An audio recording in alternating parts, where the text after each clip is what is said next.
Welcome to the Lazy CEO Podcast, where Jim Schleckser, author of Great CEOs Are Lazy and founder of the CEO Project, features compelling experts and topics for CEOs of mid to large-size companies. Now, let's get started with the show.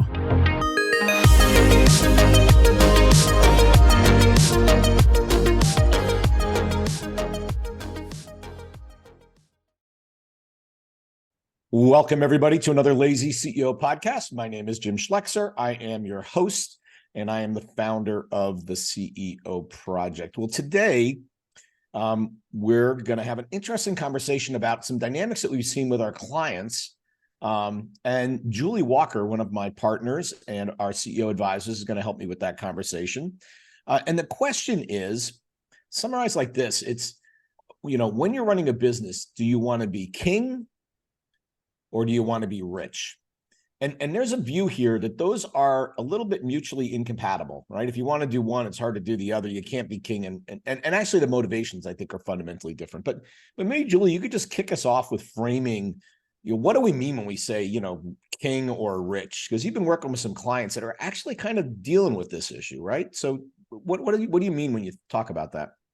So I see this coming up more often than not in businesses that are still founder-led or are in that sort of emerging out of a lifestyle business.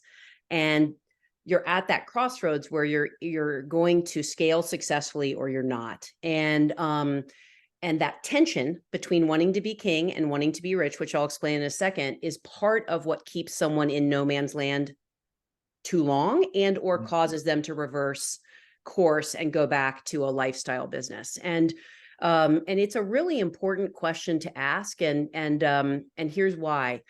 Typically, there are trappings associated with being king or being rich, and those trappings are loved by you and or loved by your spouse. So the decision isn't always exclusively the executives. Sometimes it's a family decision, especially if you've had a long run at being king.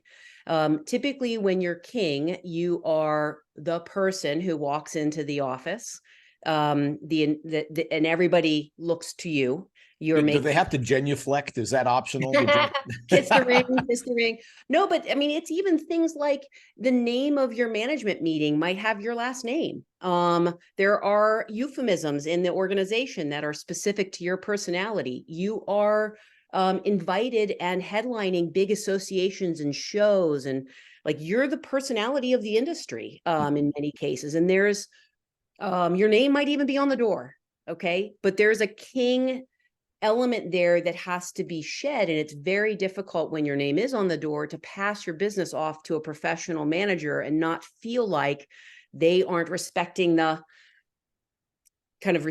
essence of the kingdom as I built it, right, and stuff like that. So I think that's the king piece. And then the rich piece, I think, goes without saying. It's about making more money.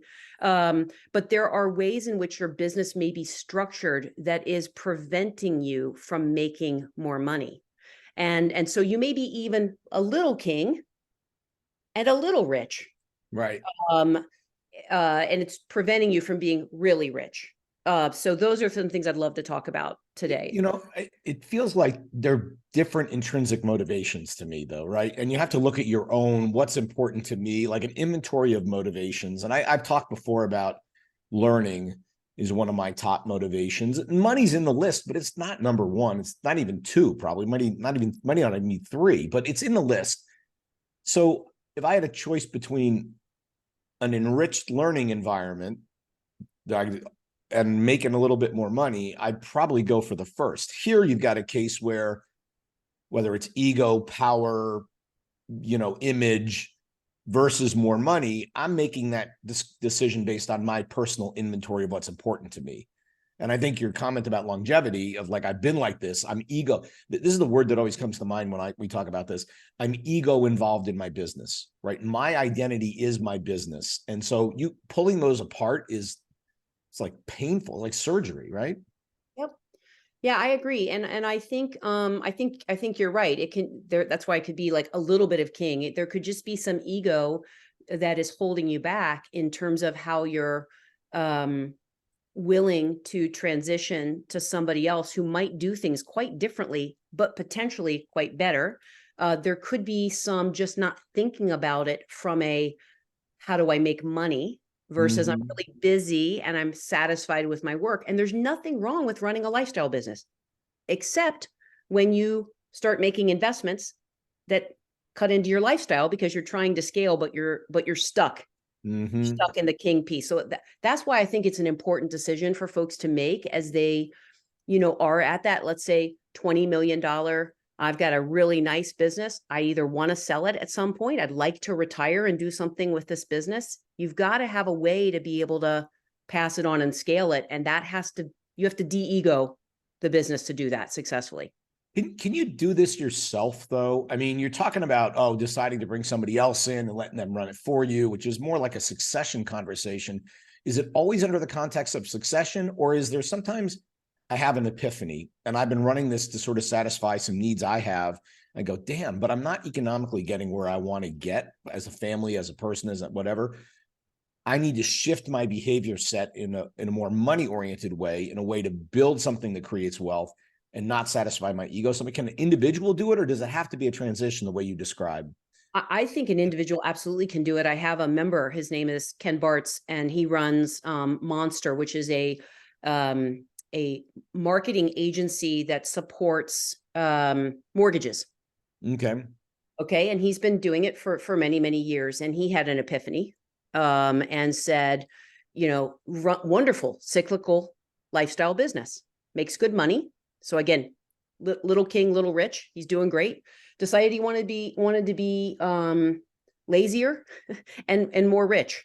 And what he realized is the real value in what he was doing with his agency was his ability to get at list accuracy and Okay. to build a system that was very standardized that would optimize the mortgage value. Right. He put it into a system and he spent all of his resources instead of chasing new clients. He took all the excess cash and he put it into systems, and he has sold one of his systems already. Okay. He said, I can do this for other people. And now Okay. he's doing it, and now he's doing it again. And now he's got a system that actually he would be able to get in multiple verticals, not just mortgage.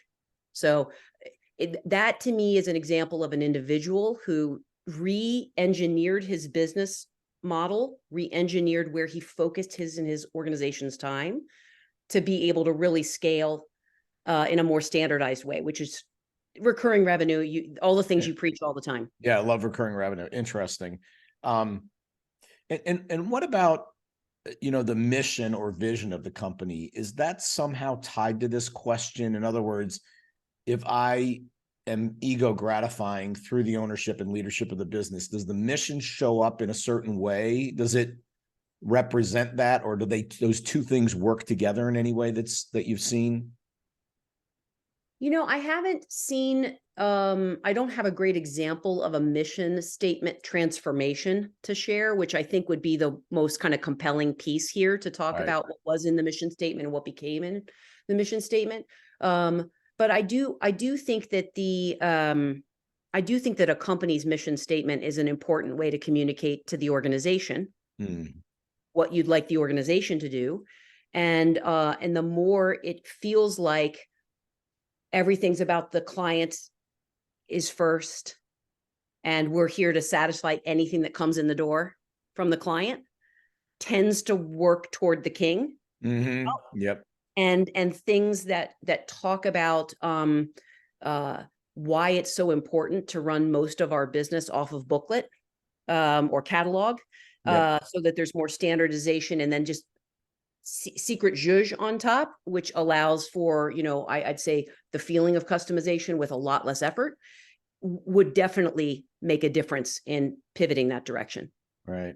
The ones I've seen, it's like, for me, it's a trigger word is family. We're family, right? And when I see that, I go, substitute cult, right? For that. And oh, by the way, and I'm the dad or you're the mom, whoever the king or queen is, right?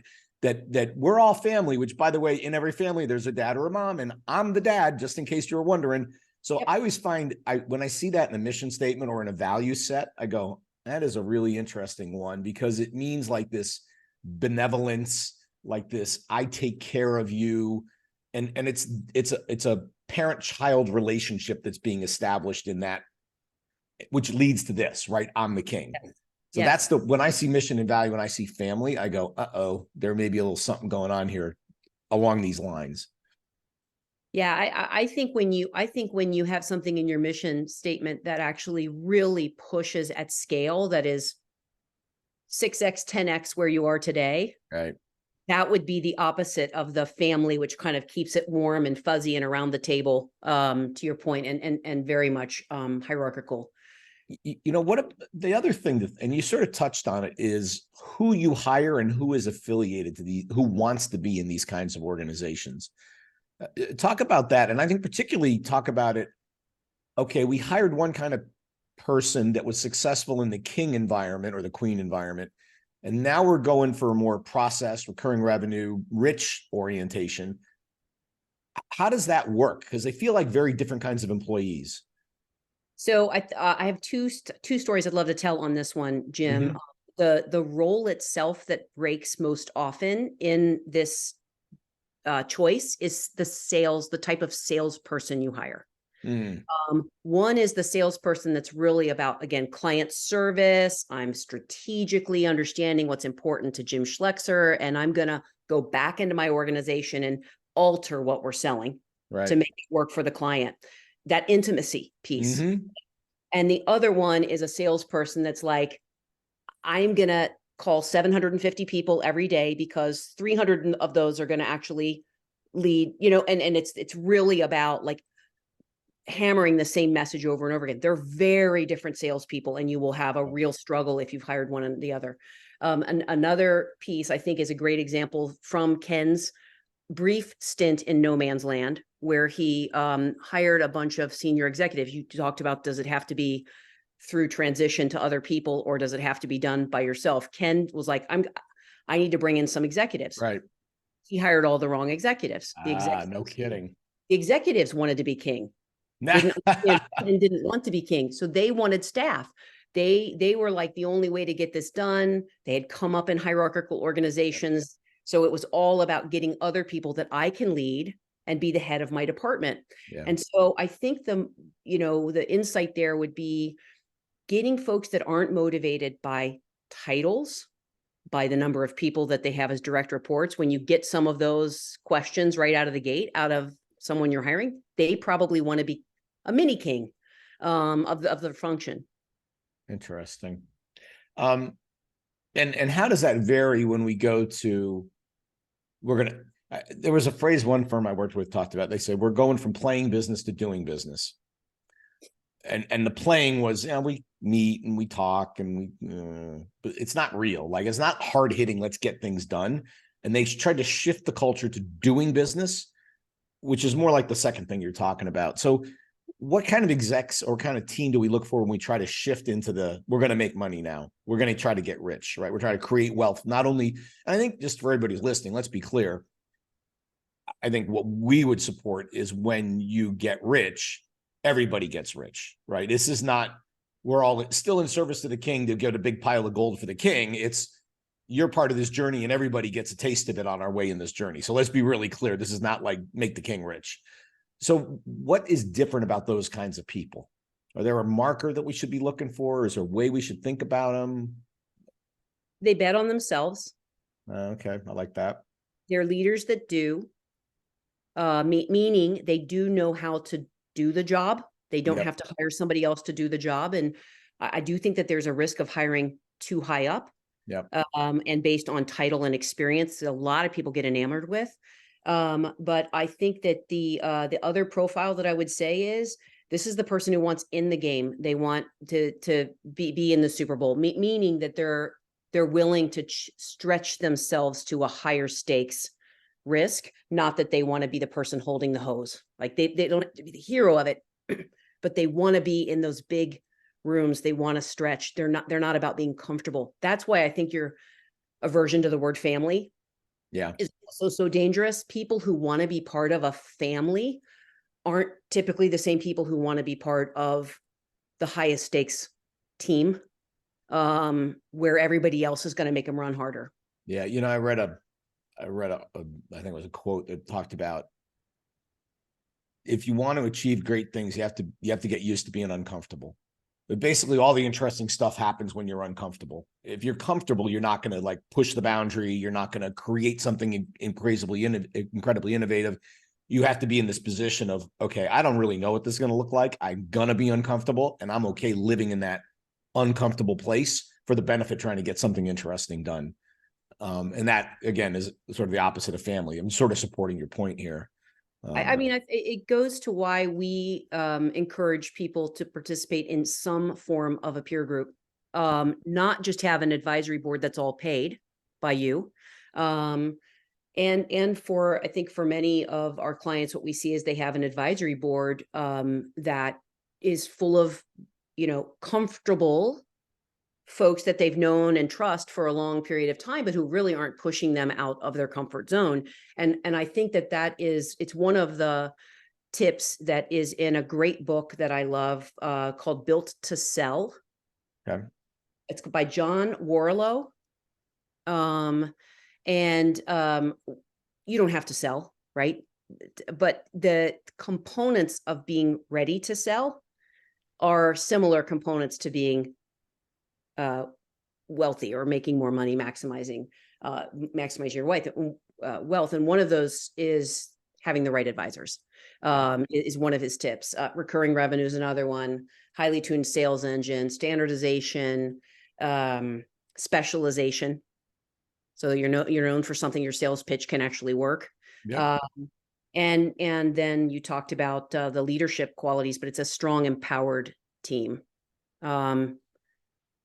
Boy, we got to get this guy on the podcast. It sounds like a great book, actually. It's a fantastic book.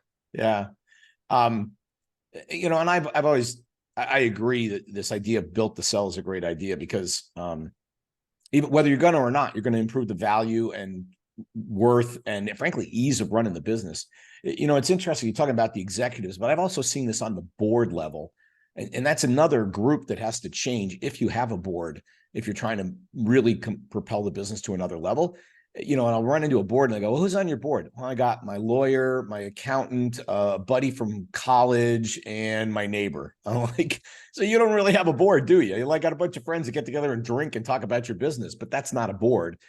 And it's hard. And I actually seen some sizable companies with, I would say, completely ineffective boards that look like that. But for the CEO, founder, to roll in and it's super comfy and I know all these people and I've got their votes in my pocket, done. And I think if you're really serious about trying to move to this rich, not only do the execs have to change, your board and your advisors have to change, who are going to give you that brutal truth. You introduced me to the book Radical Candor. And I think that's what you need, people that are willing to do that with you from a place of love, give you very direct feedback. And if they love you, but they won't give you the direct feedback, it's not really that interesting. It's not going to drive you. So. Yeah, I think the principles, Jim, when you use the word, do you want to be rich or do you want to be king? It really is sort of that epiphany that has to happen when your company's younger and smaller and you're kind of in that space. But the principles of rich or king can be asked of a company that's 200 years old and quite large. I mean, I saw this in my career at Procter & Gamble, which is a phenomenal company. Has made a lot of people rich, and is extremely well respected. But there was a time when the balance of power was shifting away from the brands. After big TV, was becoming more fragmented. So the heyday of the brands and shifting toward the retailers. And then has even further shifted toward these like niche brands that are talking to millennials. And they had a board that was full of people who were big from agency. They were super well respected titans of industry. And I remember working on the Walmart business and entertaining the board at one point in time, taking them out into stores, and they didn't even shop for themselves. And there was nobody on the board who understood retail during that transition. And so they didn't shop for themselves. So they'd never been in a Walmart before. Oh my God. That's funny, actually. No. And so I mean, I say that because I think that there's a risk always to looking at whether your board is stretching you to the next level. I don't think there should be lifetime positions on someone's board. Yeah. This is like, for those that remember George Bush getting asked what a gallon of milk costs, and George Bush hadn't shopped for himself in a very long time, and it looked like he was disconnected. But I always, my view on, boards and advisors, you have to eat the dog food, meaning, whatever the product is, you need to participate in the product at a level that you get it, so you can actually have insight to it going forward. And the extent that you're not with the largest retail channel we've got and haven't ever been in the store, how are you possibly going to give insight to what we're trying to do here, or go on some sales calls or whatever, right? You have to be in, for real in.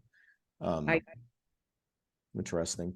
How else does this show up? What sort of emotional journey does the leader have to go through when they start to make this change, whether it's their epiphany or, it's time for somebody super smart, maybe a decade or two younger, to take the reins, even if they don't have the family name, right? They're not making the blood or marrying the blood.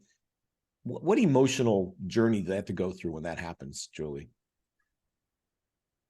Well, I mean, I depending on probably how entrenched it is, and this may be one of the reasons why third generation stats are what they are, because it's an entrenched kingdom. Yeah. So what are they, by the way, for those that don't know? The third What are- generation stats. Oh, so I don't know. I don't know the exact numbers. I just know that more companies fail in the third generation than in any other generation. That's the stat I wanted you to tell. Yeah. So they usually make it to the second generation, and G3, there's usually a very big fall off in performance, even viability. Like, they'll go out of business a lot of times. So yeah, keep going on that. So emotional journey. So I just would say, I think the more entrenched it is, probably the harder that emotional journey is to sever from old practices. I do think that it would require someone having their behaviors audited, their processes audited. And I don't mean by an auditor. I mean by just a third party who's objective, to give them some feedback on where they have unintentionally designed the ways that the company works around their own personal bias and desktop systems and values that actually undermine. Usually these are rewards systems that undermine scaling effectively and overvalue heroics. And loyalty, by the way. Loyalty. Oh my goodness, for sure. Interesting. So you're making me think. There's one firm I've worked with, family name on the building, right? Probably the biggest employer in town, have been very charitable and own a whole bunch of stuff. And like, this is a family that if they shot somebody in Main Street, the cops would turn the other way and they wouldn't notice it, right? Like that kind of, and you're making me think about that. Like, how could you ever change from that position? And they make plenty of money, like that's fine, but like that ego feed that occurs because of the position in town, the position in the company, the big person around town, like, I don't know how you ever change from that position if that strokes you, right? Yeah, and again, we tend to overvalue the principles that are associated with deciding the rich. That's what our practice also preaches, which has nothing to do with being rich, but just efficient scaling. And you use it in a better, maybe a more benevolent way, which is to be lazy, right? And still successful, quite successful. But there's nothing wrong with deciding to be king and stay king. Just be aware of it, to me, Jim, because I think the saddest experiences I've had in my career advising other folks is when they're halfway across no man's land and they've burned a lot of their money and wealth and company trying to scale when they're unwilling to shed some of the elements of their kingdom. But don't you think this is there's a lot of EQ in here, right? That there's a Yes. lot of sort of know yourself, understand what you are and what you aren't. And even the decision to stay as I am and be like, okay, I'm okay with a $20 million business that makes me whatever a year. And that's just fine because I'm happy and I don't work that hard. And I tick all my boxes. But emotional, making a decision to be like that versus, or a decision to move, as you've indicated, I think that's, you're really talking about people with high EQ. Because I go to the other side, we've dealt with some of them who are very low EQ. They're king. Some could argue narcissistic at some level, or certainly on that scale of being narcissistic. So there's a lot of me in here, and they're not even aware they're doing it. Oh And no, they don't want to change either. and they're wonderful people. Like they're Oh, very likable. So I totally agree with you. This is not a portrait of evil. It is literally a self-awareness, and maybe even a self-control yeah. issue, because even if they would be aware, they may not be able to change. And so in that situation, I would just say, I think the plan, you need to be able to make the progress you can on some of these principles, but it probably needs to wait till your retirement. When you're done. Yeah, but the problem is they go, I'm going to retire when they put me in a box many times. That's my plan that's my retirement plan, right? You talked, go ahead, please. I just was going to say one other thing that I think is an interesting piece in John's book, which I really would recommend for anybody who it's a great partner book to yours in terms of scaling your business effectively. But he talks about a competitive moat. Mm-hmm.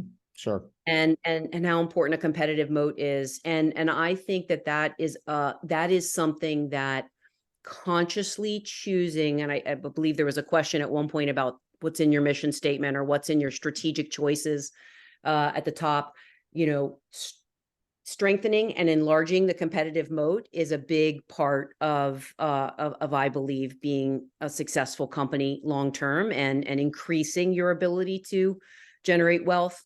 And that could be at a trade-off to going to more associations and trade shows and the Cannes Film Festival and all the things that, again, could come as trappings to your job. Yeah. When you're, I love when I get talking to a CEO, they go, well, I'm on the governor's council for this and the president's this. And I'm like, oh boy, oh boy. Right. right. There's moving over to another area. You talked about processes and systems. And I think this is a big area as you make this shift. You don't even realize how aligned all of your systems and processes are to your king mode. And you need a really deep examination of that. I'll give you an example. Compensation and bonusing. So there's firms we work with where I go, what's your bonus plan? They go, well, we get a pile of money and we sort of give it to people. I'm like, okay, how do they know that they're going to get a bonus? How do they even know that? And they go, well, at the end of the year, we tell them they did a good job. We hand them a check. Like, so there's no way across the year for them to understand that I did the right thing that should lead me to my bonus. They go, well, yeah, if they do a good job, they'll know. I'm like, oh boy. So the idea that you would have a mechanical, like a calculatable, if that's a word, bonus system, that if I do certain things, hit a certain financial target or hit my strategic objectives or whatever it is, I will in fact get a bonus of approximately dollars. Like that's a whole shift. And I'm thinking about one particular company that's very much in king mode. It is Santa Claus, right? Totally. Julie, you've been loyal and you did a great job. Here's $5,000. I'm like, oh, so they're buying or supporting the loyalty model through the compensation system, as opposed to supporting the accomplish certain objectives through the compensation system.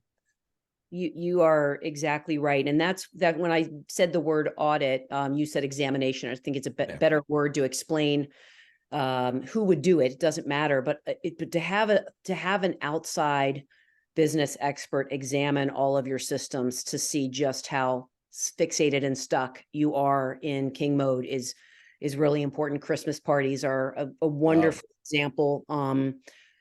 Tell us more about that. Give us an example. So what I'm looking for here is these examples. I think as people listen, will go, uh-oh, we're doing some of that stuff, right? So when you say Christmas party, what do you mean? What's the... Yeah. So again, there's nothing wrong with having some sort of annual corporate celebration or party or event or whatever else. It's the theme of it or the centralization of it. A Christmas party, for example, I've even seen it struggle to become a holiday party as you're growing and scaling, where you've got lots of diverse candidates, but it's at the person's house. They're dressed up like Santa Claus. They're handing out the bonus checks. It is a very much I'm at the center of the stage in the corporate meeting, versus when you see a company that's run where the CEO never has to get on stage other than the MC at the morning, and the rest of it is run by the rest of their team, and has lots of external partners to it. There's a picnic where families are involved, but it's not, now you also have to sit and listen to me at the podium for 30 minutes, talk to your family, just like enjoy. I think it's those kind of trappings where you start to just examine the difference in the way in which you are rewarding your organization and motivating them. How much of it is under the veil, probably of family, Jim, under the veil of we all care, all of which is great, but there are wonderful, employee-owned companies that are in the hundreds of millions that operate like a corporation. Interesting. I'm actually thinking there's a company that I know. It's in the DC area. It is got the family name on the business. It's a publicly traded company, but in many ways it's run like a family business. And the Christmas party specifically is reminded, because a buddy of mine was on the executive team, and he describes a Christmas party. You go to the house, big, gorgeous, beautiful, gigantic house. And when you go, you get given a job at the Christmas party. So he was always in charge of the punch bowl. So he would be dishing out the punch at the Christmas party, in the person's house. Like, boy, oh boy, it's almost like servitude, the way it felt, right? As opposed to, I used to, I'll give you an example, then go to the other side, just to your picnic one. We used to have a company picnic and kids and rides and all this crazy stuff. They just told me when to show up. I didn't talk. I had zero to do with that party. I didn't talk except the people I bumped into. Jim, right? You were probably a dad and a family at the party. That's what I'm saying. That is a decentralized. This is about the organization and not about you. Although I will say, when they were deciding who to put in the dunking booth, I was always on that list somehow. So, which was okay. That's jester. So you weren't the king, you were the jester. Oh, they wanted their shot, right? I'm totally cool with that. That's all good. It's the one chance they could dunk me in the water if they wanted, right? Consequence free, right? Cool. That's an interesting flip, and I know we're probably close to wrapping up, but that's an interesting flip on leadership. There's an expression called servant leadership that I really Greenleaf. Yeah. Yes. And I think that is the evaluation, instead of it being a bit of the mafia and loyalty is rewarded or king, but it's flipping it to, how do I serve the people below me? And so I think that's a very important transition that the person has to make. And I think that does tie to this transition of king or rich. Like, you wouldn't be a king who's a servant leader, but it would work in the other model potentially, right? Yes. Awesome. Julie, this is really interesting. And I think there's probably some people that are listening that are either thinking about this transition, or maybe have gone through it, or frankly, or don't even realize they're playing king. And I think the big thing to realize is, if you choose to play king, you're inhibiting the wealth creation opportunity in your business. And that's okay, but you should just decide to do that versus, whoopsie daisy, I did it and I didn't really mean to do it, right? Anything we missed, Julie? Any sort of big point you want to make before we call it a day? No, I don't think so. I think it's a wonderful opportunity to just evaluate, even if you are stuck in that king piece. How do you unwind some trappings at a time, at your convenience, getting the self-awareness and getting an honest group of advisors to help you examine your business with that lens would be an amazing first step to just adding more value to your business, regardless of what you decide. Love it. The other thing is, when you enter a room and they start playing dun dun da da da, I would stop that in case anybody's doing that. Just cut that. So, well, Julie, this was super fun as predicted. We always have fun talking together, and I hope we can do it again sometime. Look forward to it. Thanks, Jim. All righty. Thanks everybody for joining us. We'll see you next time. This podcast is brought to you by the CEO Project. At the CEO Project, we work with CEOs to help them grow their business. And our members represent billions of dollars of revenue and profit. And frankly, amongst all of us, we've probably made every mistake in the book, including some you haven't made yet. So if you want to learn from the experience of a bunch of really seasoned CEOs, we're a great place to hang out. In this podcast, what you're going to hear are some of those ideas, concepts, and things that are just going to help you on your journey. If you want to find out more, reach out to us at theceoproject.com, or you can contact me personally at jim@theceoproject.com. Happy listening.